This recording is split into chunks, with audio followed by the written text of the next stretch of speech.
Q106.7 weather. Here's your KQNK forecast. Bright sunshine expected today with daytime highs approaching 94. Southerly winds 10 to 15 miles per hour. Lows dip down to about 71 tonight, mainly clear skies. Slight chance of thunderstorms tomorrow. Highs level off around 97, mainly sunny. Cooler Thursday and Friday with highs in the upper 80s. Slight chance of thunderstorms Friday. From the Weatherology Weather Center, I'm staff meteorologist Laura Lockwood. Right now, it's 83 degrees. This Kansas Information Network update is brought to you by Eaton Roofing and Exteriors. Hi, I'm Felicia Rolfe. Here today's headlines from 12 News. Today, President Trump meets with other world leaders at the NATO summit in Turkey. Leaders are expected to discuss the war in Ukraine, security along the Strait of Hormuz, and an increase in defense spending. The Wichita Fire Department says an apartment fire that displaced 6 families over the weekend was caused by fireworks. No one was seriously hurt, but the fire caused about $50,000 in damages. Fannin County officials approve a special use permit for a new solar farm south of Holcomb. That project still needs an approved development plan and a construction permit. The solar farm would be built on more than 6,000 acres of land and generate 330 megawatts of solar power. And Wichita, Felicia Rolfe, 12 News. You're listening to the Kansas Information Network. Most people out here think that taking care of one another is important. And most people would step up for a neighbor going through a tough time.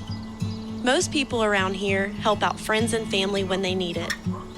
But the funny thing is, most of us won't look for help when we need it.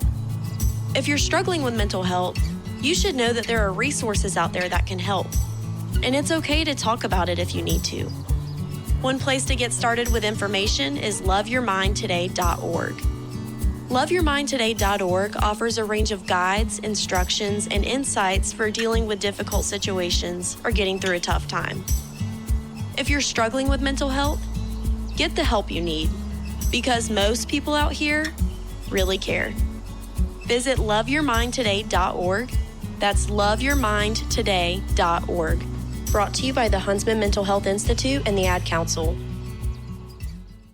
I'm Joanna with your KQNK News, brought to you by the Norton County Hospital, providing the best care right here at home. The Kansas Water Office announced the opening of the State Water Infrastructure Grant Program, previously called the HB 2302 Grant Program, which provides funding for upfront technical assistance and on-the-ground actions needed to address water quantity and quality issues around the state. This program was made possible by increased funding to the State Water Plan Fund when Send Sub for HB 2302, a bipartisan bill signed by Governor Kelly from the 2023 legislative session.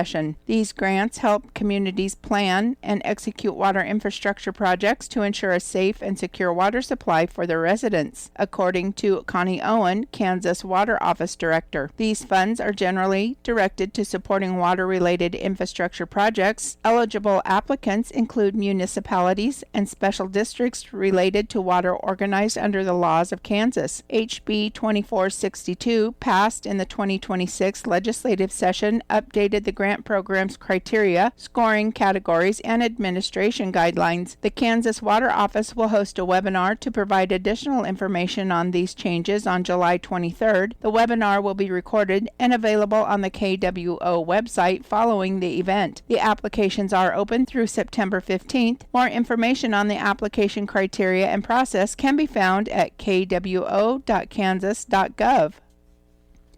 Lansing Correctional Facility resident George Eugene Phillips, age 39, died Sunday, July 5th. Phillips was found unresponsive in his cell. Staff and emergency medical service personnel administered life-saving measures but were unable to revive him. The cause of death is pending the results of an independent autopsy. Per protocol, when a resident dies in the custody of the Kansas Department of Corrections, the death is under investigation by the KDOC and the Kansas Bureau of Investigation. This investigation is ongoing ongoing. Phillips was serving a 577-month sentence for convictions of aggravated kidnapping, aggravated robbery, and criminal threat in Sedgwick County, Kansas. The Lansing Correctional Facility, formerly the Kansas State Penitentiary, opened in 1867. The facility only serves males and maintains maximum and medium units totaling 1,900 beds and a 512-bed minimum security unit. One person was injured in an accident just after 4 p.m. Saturday in Norton County. The Kansas Highway Patrol reported a 2023 Harley-Davidson Street Glide driven by Stephen R. Cole, 54, of Gass, Kansas, was westbound on US 36, approximately a half-mile east of Kansas 60. The motorcycle traveled onto the right shoulder, skidded and rolled. The driver was thrown from the vehicle and landed in the north ditch. EMS transported Cole to the Norton County Hospital. He was wearing a helmet at the time of the accident, according to the KHP.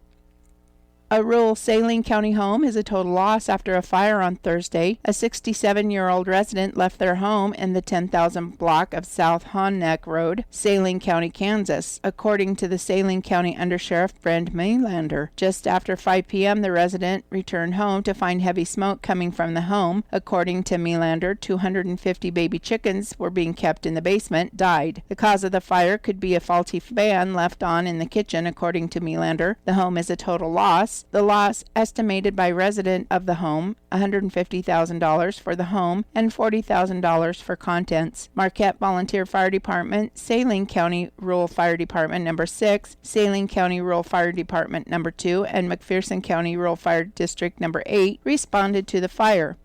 I'll be back with more news after this. Join our stellar team at Norton County Hospital.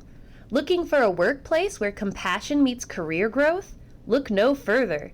If you're ready to embark on a fulfilling journey surrounded by supportive colleagues and opportunities for personal and professional development, we want you to be part of our family. Explore exciting career offerings and our comprehensive range of benefits, including capers, on the Career tab at ntcohosp.com.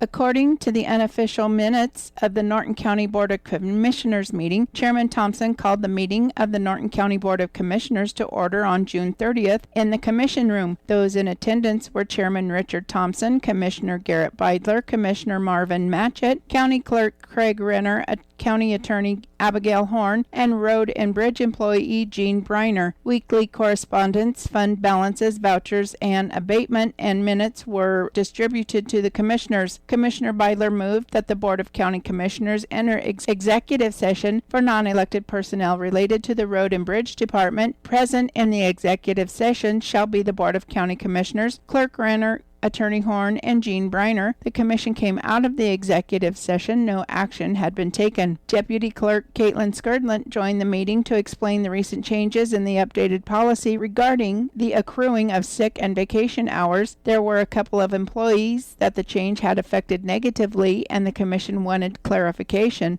Attorney Horn, Clerk Renner, and Deputy Clerk Skurdlant were instructed to put together a spreadsheet showing the impacted employees and present at a later meeting. Commissioner Beidler confirmed that the Colby Community College had ceased its operation of the nursing school in Norton effective June 30th.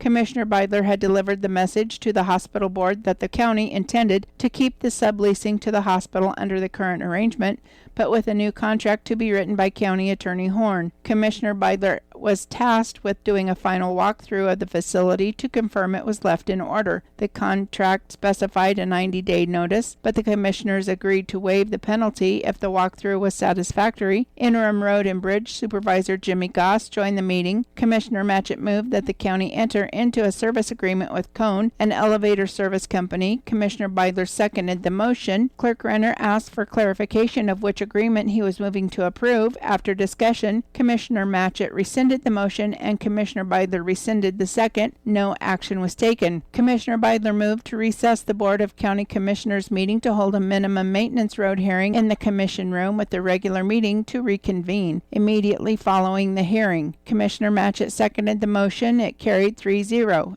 They discussed their position of moving the road to minimum maintenance. The commission and Jimmy laid out the county's plan to move the water runoff from the north to the south. The Conkeys expressed their opinion that the change would not work. The commission explained that an engineer had been hired to assess the road, and this was the most cost-effective way to fix the road. The Conkeys left the meeting. The commission came out of the recess and reconvened the meeting. Commissioner Byler moved the County Attorney Horn draw up a resolution to make Road Z between Road E1 and E2 a minimum maintenance road. Commissioner Matchett seconded the motion. It carried 3-0. Commissioner Byler moved that the Board of County Commissioners enter into executive session to discuss personnel matters for non-elected personnel related to the Road and Bridge Department. Present in the executive session shall be the Board of County Commissioners, Clerk Renner, Attorney Horn, and Jimmy Goss. After 2 executive sessions, the commission came out of the executive session. Jimmy Goss rejoined the meeting. Commissioner Byler moved to hire Jimmy Goss as the Road and Bridge Supervisor at an hourly wage of $35. Commissioner Matchett seconded the motion. It carried 3-0. Register of Deeds Wanda Vincent joined the meeting. Wanda informed the commission that she was taking a leave of absence for 30 days for medical purposes. Deputy Register of Deeds Bonnie Ray will run the office in her absence. She stated that she was going to check in during her absence. Under Sheriff Adam Wallmeyer joined the meeting along with the following guests: Tammy Black, Kevin Black, Mary Wallmeyer, Trenton Wallmeyer, Nick Wallmeyer, Jeff Wallmeyer, Chris Bailey, Sierra Wallmeyer, Judge Jody Enfield, Brandy Keith, Bryce Marble, Robert Annan, Janelle Morrell, and Vicki Henderson of the High Plains News. Adam was there to have the oath of office of Norton County Sheriff be administered by Judge Jody Enfield. The oath was administered and signed. Abatement 2026-00037 was signed by Commissioner Thompson. Commissioner Byler moved to approve June 22nd minutes. Commissioner Matchett seconded the motion. It carried 3-0. Commissioner Matchett moved to approve the month-end vouchers. Commissioner Byler seconded the motion. It carried 3-0. Sanatorium Phil Murrow joined the meeting via phone to review the codes with the commission. Currently, Norton County has no zoning or building permits other than the code for installing septic systems. He wanted to review the current landmass rules and inform the commission that if exceptions or alterations to those standards were to be allowed, then he wanted the commission to sign off on all exceptions. The commission agreed that any exceptions would have to come from them for approval. Commissioner Matchett moved to adjourn the meeting, and with no further business, Chairman Thompson adjourned the meeting. This concludes the unofficial minutes of the June 30th Board of Commissioners meeting. I'm Joanna. Your KQNK News was brought to you by the Norton County Hospital. You can call the Norton County Hospital at 785-877-3351 for all your health care needs. Kansas Agriculture Network News. Good day, everyone. I'm Greg Akagi. The nation's winter wheat crop will soon be harvested, and the final numbers for crop condition will also soon be available. Rod Bain has more in this report. What USDA meteorologist Brad Rippey calls a very tough year as a whole for the nation's winter wheat crop is coming to a close. The harvest passed the halfway mark early in the week to reach 59% complete by July 5th, staying well ahead of the 5-year average of 51% and last year's 51%. Every winter wheat producing state except Montana has begun harvest. Getting our first 1% harvested over the last week in Idaho and Washington, which is pretty typical for the timing on that. And then meanwhile, we're just about wrapping up in some of the southern states, 98% complete in Oklahoma, 94% harvested in Arkansas, pretty much on par with schedule. The last look at winter wheat crop condition this season reveals 26% good to excellent, 47% very poor to poor. No change from last week and far below last year's 48% good to excellent, 18% very poor to poor. I'm Rod Bain reporting Washington, D.C. As far as the Kansas wheat crop is concerned, as of Sunday, 91% of the crop had been harvested, well ahead of 78 last year and 74% for the 5-year average. 41% of the state corn crop has reached silking, near 37 last year and 10 average. 5% had reached the dough stage. Crop rated 64% good to excellent, 2 points lower than last week, 25 fair, 11% poor to very poor. 97% of the Kansas soybean crop has been planted, while 90% has emerged. 26% of the crop is blooming, and 1% of the crop is setting pods. The crop rated 67% good to excellent, 25 fair, and 8% poor to very poor.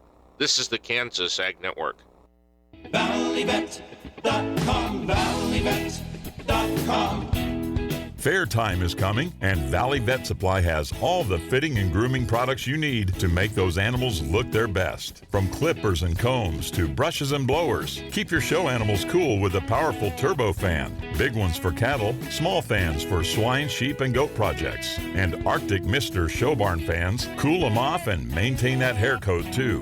Hot weather can stall out those show steers and lambs. Keep them on feed and bring out that bloom with show supplements from Valley Vet Supply. Valley Vet keeps a wide array of blocking chute and stall bar options and show box styles too. For the most complete lineup of animal health products and horse and livestock show supplies, go online at valleyvet.com or see them at their store in Marysville. ValleyVet.com, ValleyVet.com, Valley Vet Supply. Kansas Agriculture Network weather.